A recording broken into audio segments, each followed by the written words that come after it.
By early 1781, the revolution was dying in the south. British forces had captured Charleston in May 1780, taking over 5,000 Continental soldiers prisoner in worst American defeat of entire war. Camden followed in August with Gates's army routed and scattered by Cornwallis's disciplined assault. Savannah remained under British occupation since December 1778, its capture establishing pattern of British dominance throughout region.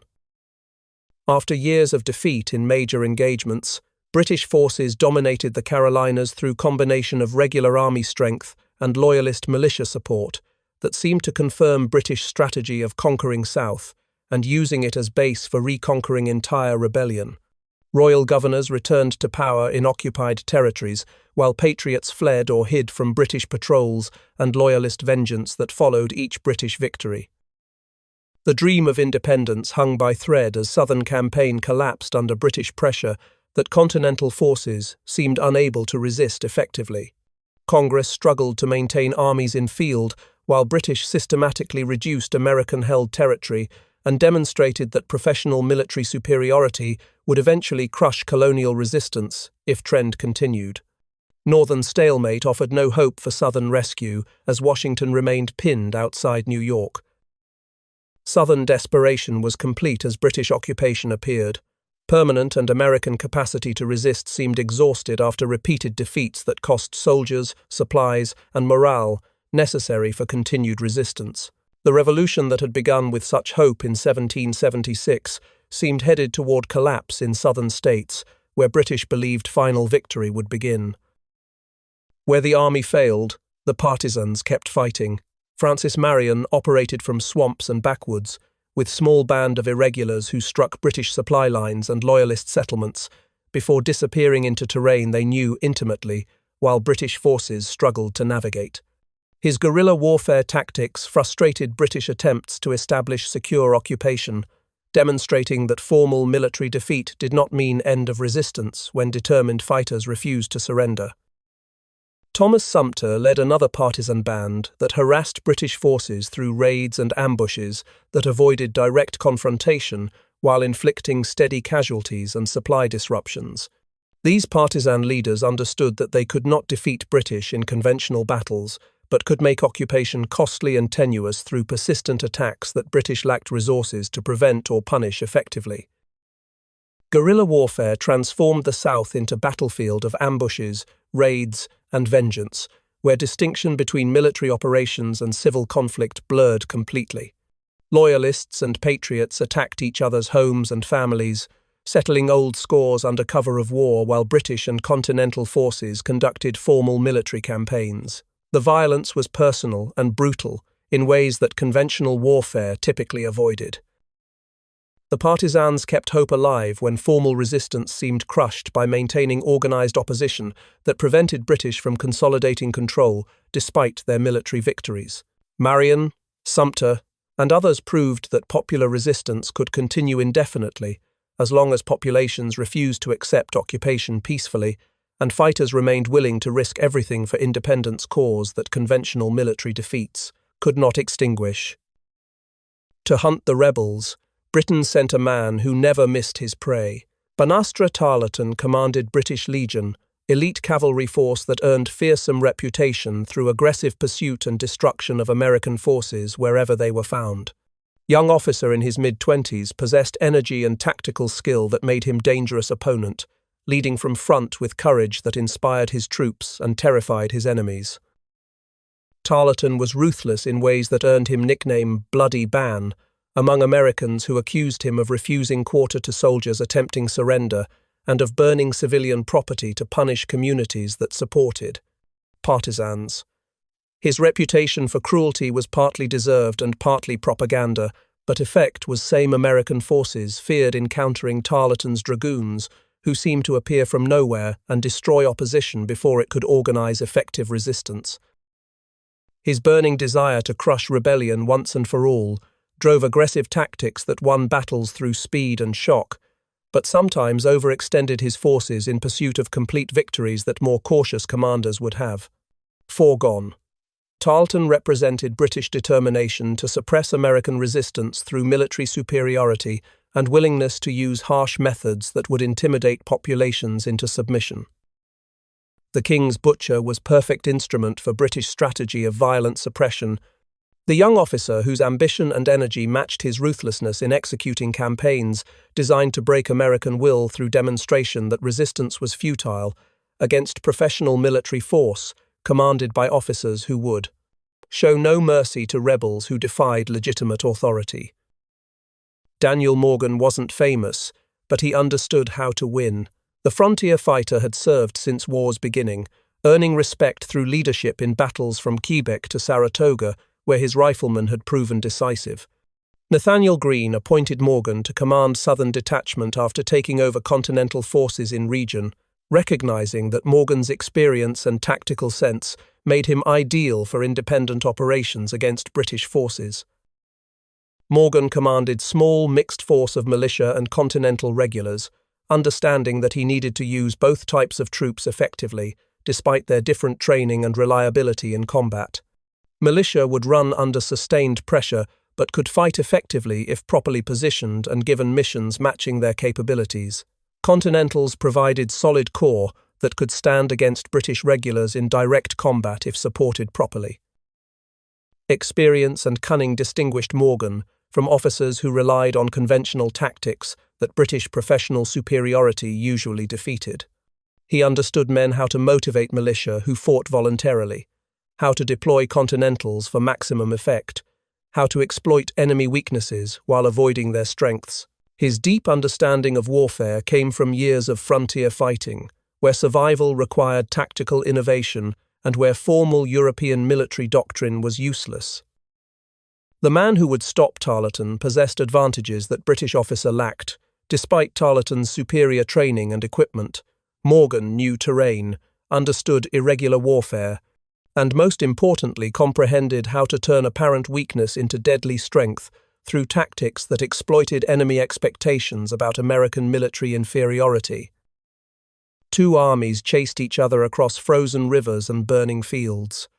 Cornwallis pursued Greene's divided Continental forces through Carolina interior, attempting to corner and destroy American army that refused to stand and fight conventional battle, where British numerical and professional superiority would produce decisive victory. Greene's strategy of avoiding direct confrontation while preserving his army frustrated British commander, who needed crushing defeat to break American resistance in South. Cornwallis's strategy involved aggressive pursuit that would catch divided American forces and destroy them separately before they could reunite and escape British envelopment. He understood that Morgan's detachment, operating independently from Greene's main force, presented opportunity to destroy significant American force if British could trap Morgan before he could retreat to safety or receive reinforcement from Greene. Exhaustion and hunger affected both armies, as winter campaign pushed soldiers beyond normal endurance through forced marches across difficult terrain with inadequate supplies. The gamble of splitting American army in enemy territory was calculated risk that Greene accepted to threaten British supply lines and gather provisions while avoiding concentration that would invite British attack with superior forces. The race through Carolinas tested leadership and endurance, as both sides maneuvered for advantage in campaign, where mobility and intelligence mattered as much as battlefield tactics. Morgan's detachment became focus of British attention, as Cornwallis dispatched Tarleton to catch and destroy American force before it could escape or link with Greene's main army operating elsewhere in region. He chose his ground flat, open, and deadly. Morgan positioned his 1,000 men near cattle grazing ground called the Cowpens, selecting terrain that seemed to favor British cavalry and discourage American militia from fleeing when battle began. The choice appeared to violate military wisdom about defensive positioning, but Morgan understood psychology of his troops and tactics of his enemy in ways that made apparently poor ground actually ideal for plan he was conceiving. The Cowpens location offered no natural obstacles that American forces could use for defensive advantage, no hills or rivers that would anchor flanks or protect retreat if battle went badly. This openness meant militia could not easily run when British attacked, forcing them to fight longer than they might if escape routes were obvious. Morgan deliberately eliminated options that might tempt militia to flee prematurely before accomplishing their role in his plan is less than #0. 9 is greater than. Morgan's strategy involved layered trap designed to exploit Tarleton's arrogance and aggressive tactics that relied on shock assault to break American lines before they could organize effective resistance. He positioned troops in 3 lines, militia in front as bait, Continentals behind as anchor, cavalry in reserve for decisive strike. Each element had specific role in complex plan that required coordination and timing to execute successfully. His plan transformed weakness into strength by using militia's tendency to retreat under pressure as tactical advantage rather than liability, making their withdrawal part of deception that would lure British into overextending pursuit directly into trap that Morgan was preparing, with careful attention to how Tarleton would respond to apparent American collapse. He told his men to fire twice, then run. Morgan's instructions to militia were revolutionary in their honesty about what he expected, and their strategic use of militia limitations as tactical advantage rather than problem to overcome. He asked only that militia fire 2 volleys at approaching British before retreating, understanding that expecting more would be unrealistic, and that their retreat would serve larger purpose if properly timed and directed. Morgan's ingenious use of militia as bait exploited Tarleton's contempt for American irregular troops and his aggressive instinct to pursue broken enemies to complete their destruction. The British commander would see militia retreat as confirmation of American inferiority and press attack without recognizing that retreat was planned deception designed to draw British cavalry and infantry forward into position where Continental line could deliver devastating fire at close range. Turning apparent weakness into deadly strength required Morgan to convince militia that their role was honorable and essential, despite involving retreat that soldiers normally considered shameful. He explained plan clearly, so troops understood they were not running from cowardice, but executing tactical maneuver that would trap enemy through deception. His leadership transformed potential liability into tactical advantage through honest communication and strategic vision. The plan of deception demonstrated Morgan's deep understanding of how militia fought and how British commanders thought, combining these insights into tactical innovation that European trained officers would never have conceived because they could not imagine deliberately planning retreat as part of offensive strategy designed to create opportunity for devastating counterattack.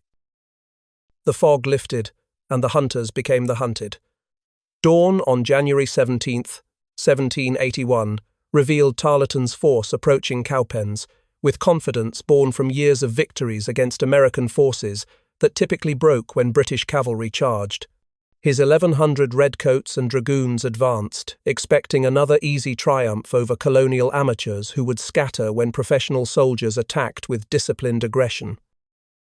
Tarleton's cavalry charged into American lines with thunder of hoofbeats that had terrified previous opponents into flight, their approach accompanied by crack of rifles as American militia fired first volleys from forward positions. The roar of commands from officers on both sides, mixed with musket fire and cavalry charges, to create chaos of battle where visibility was limited, and soldiers fought by training and instinct more than by clear understanding of overall tactical situation. The British advance followed Tarleton's standard tactics: aggressive cavalry assault to break enemy formation, followed by infantry exploitation of breakthrough to complete rout and pursue fleeing Americans until they were scattered, beyond hope of regrouping. His confidence came from experience where these tactics had worked repeatedly against Continental forces that could rarely withstand determined British assault, combining cavalry shock with professional infantry discipline. Dawn of battle seemed to confirm British expectations, as American militia fired 2 volleys, then began retreating exactly as Morgan had instructed, creating appearance of typical American collapse under British pressure.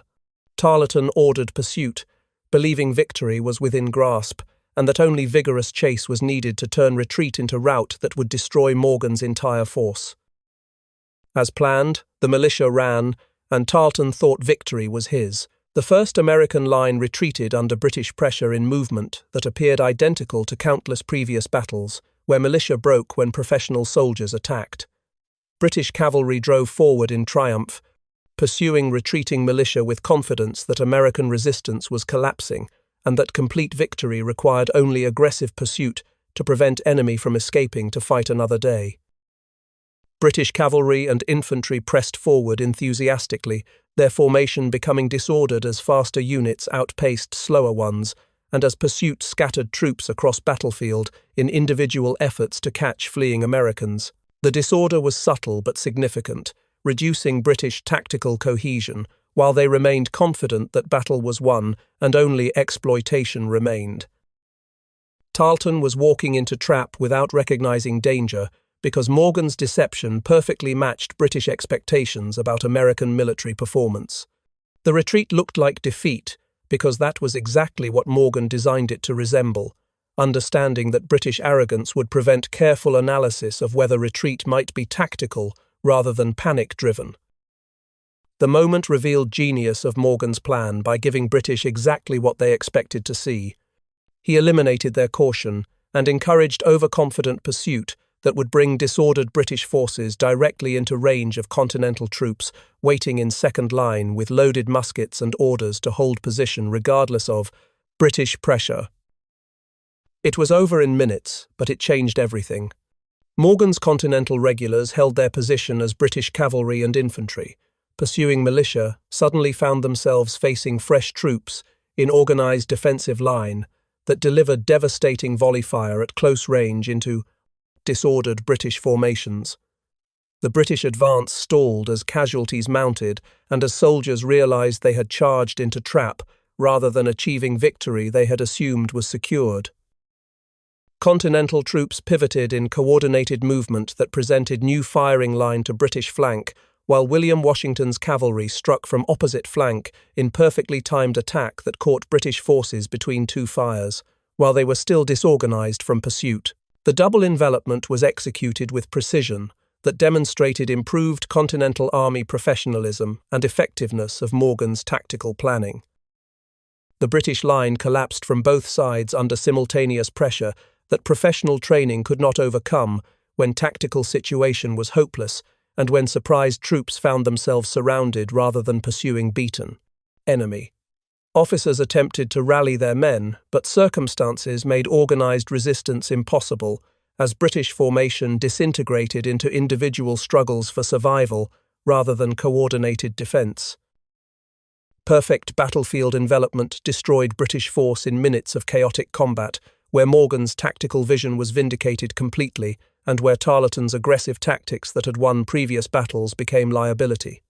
When facing an opponent who understood how to exploit British strengths by turning them into weaknesses through deception and superior tactical positioning, he had slaughtered without mercy and now fled for his life. Tarleton's reputation for ruthlessness made his desperate escape particularly ironic, as he abandoned his army to save himself from American cavalry pursuing British commander who had shown little mercy to enemies in previous battles. His retreat became personal duel with William Washington, as two cavalry commanders fought briefly before Tarleton escaped through superior horsemanship and desperate determination to avoid capture. Chaos and vengeance characterized final stages of battle as American forces pursued, fleeing British troops who surrendered in large numbers once organized resistance collapsed completely. The reversal of fortune was complete. Tarleton's force that had begun day expecting easy victory ended it destroyed or captured, while their commander fled from battlefield he had confidently entered hours earlier. Tarleton's narrow escape prevented complete British catastrophe by preserving their most effective cavalry commander despite loss of his entire force, but his survival could not diminish American victory that had destroyed elite British unit and captured most of Tarleton's soldiers. His reputation for invincibility was shattered along with his legion, demonstrating that aggressive tactics could be defeated by opponent who understood how to exploit their predictability.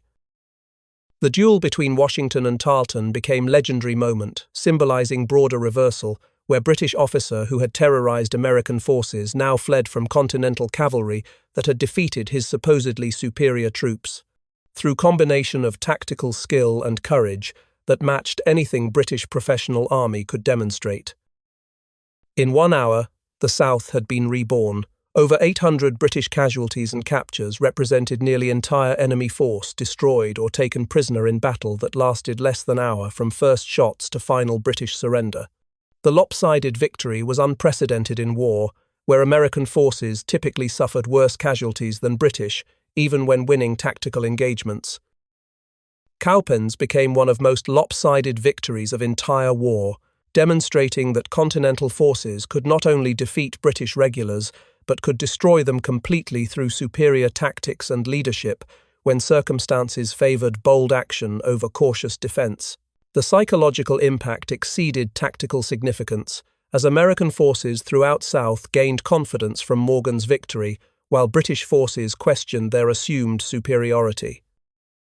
The spoils of victory included weapons, supplies, and prisoners that strengthened American position in South, while weakening British capacity to maintain occupation.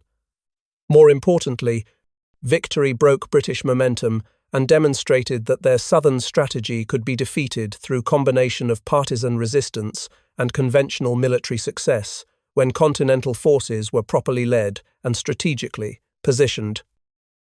The South's rebirth began at Cowpens, where Morgan proved that American forces could match British professional army in conventional battle if tactical innovation compensated for British advantages in training and equipment, giving hope to resistance that had seemed doomed after Charleston and Camden demonstrated British military dominance throughout region.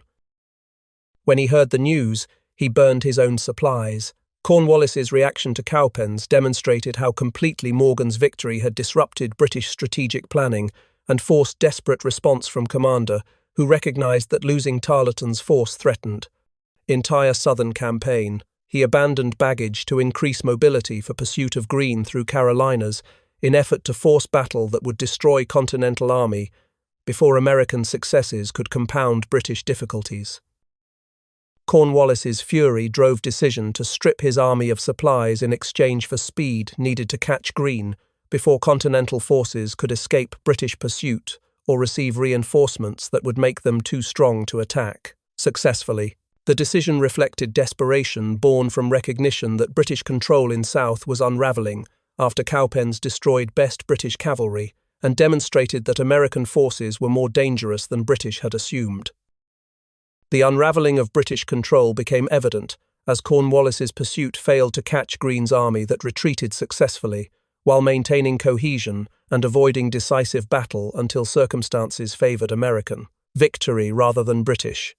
The race through Carolinas became strategic victory for Americans, even without major battle, because British exhausted themselves chasing enemy they could not catch, while American partisans intensified operations against British supply lines and Loyalist supporters.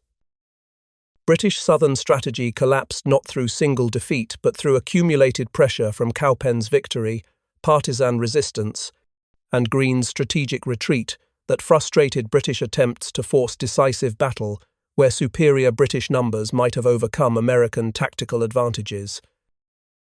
The road to victory began in a pasture. Morgan's triumph at Cowpens shifted momentum in South by proving Continental forces could defeat British regulars through tactical innovation and superior leadership when circumstances allowed American strengths to compensate for British professional advantages. The victory led directly to Greene's successful campaign that gradually pushed British back toward coast, while American control expanded throughout interior.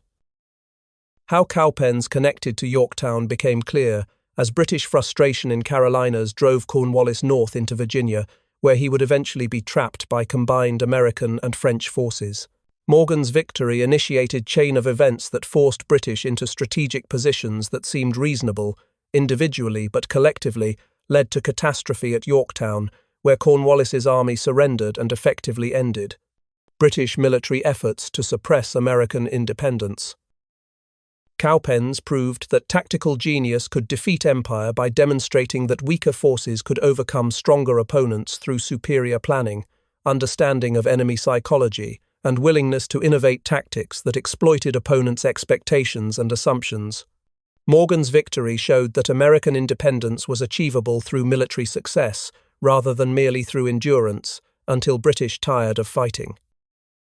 The pasture where Morgan positioned his troops became symbolic of American Revolution's broader lesson that determined resistance combined with tactical innovation could defeat professional military superiority when leadership understood how to exploit enemy weaknesses while compensating for own limitations through creative strategies that conventional military wisdom would never have conceived. It wasn't luck, it was brilliance. Morgan's strategy at Cowpens represented masterpiece of tactical planning that military academies study as example of perfect battlefield deception and double envelopment executed against professional military force by supposedly inferior colonial army.